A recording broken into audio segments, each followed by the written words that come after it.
এটা হচ্ছে এয়ার ফাইবারের আউটডোরের নতুন ইউনিটটা, যেটা নতুন লঞ্চ করেছে। আর এটা হচ্ছে রাউটার, ঠিক আছে।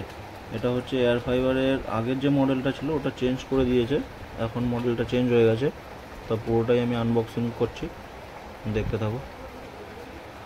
এটা কিন্তু আউটডোর ইউনিটটা, যেটা বাইরে থাকে, ঠিক আছে।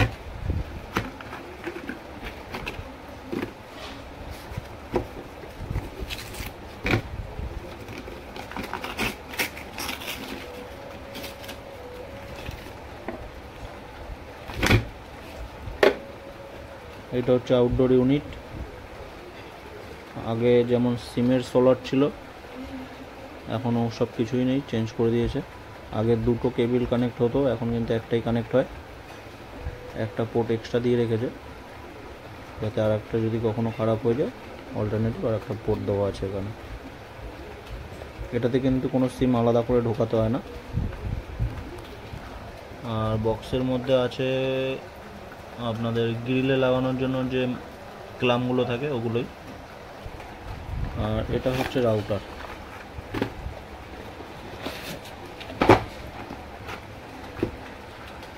এটা রাউটারটাকে দেওয়ালে হ্যাং করার জন্য বা কোনো কিছুর উপর বসিয়ে রাখতে চাইলে এটা হলো মাউন্ট।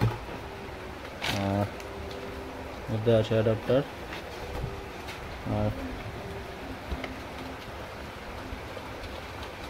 এইটাই হলো নতুন রাউটার।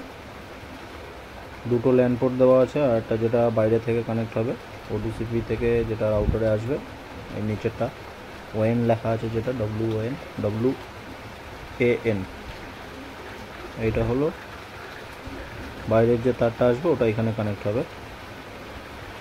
আর মেন লাইটটা এখানে আছে।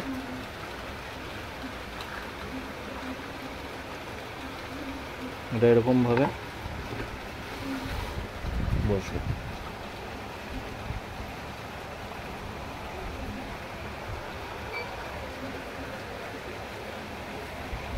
এবার দেখাবো এর ইনস্টলেশন প্রসেসটা। সেম একই, কিন্তু কিছু চেঞ্জেস হয়েছে, যেটা ভিডিওটা দেখতে থাকুন আপনারা বুঝতে পারবেন।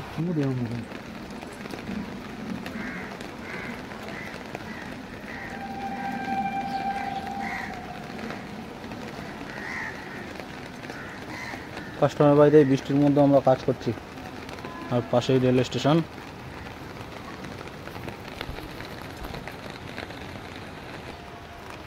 এই যে এটা সেট করা হয়ে গেল। এবার আউটডোরটা, আগের আউটডোরটা কিন্তু অন্যরকম ছিল, এখন করে দিয়েছে অন্যরকম। হ্যাঁ, যেটা বলেছিলাম ফার্স্টেই। হ্যাঁ, ইঞ্জিনিয়ার দাদা চলে এসছে।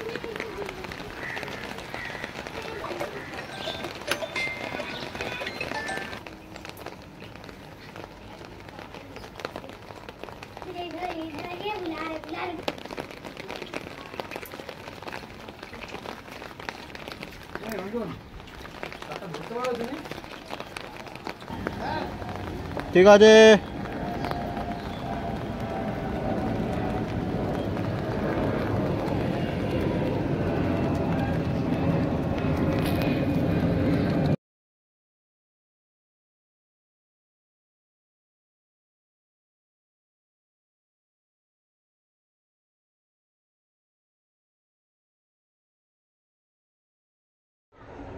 কাস্টমারের তারটা কিন্তু এখান থেকে ড্রিল করে ঘরে ঢুকিয়ে নিয়েছিলাম।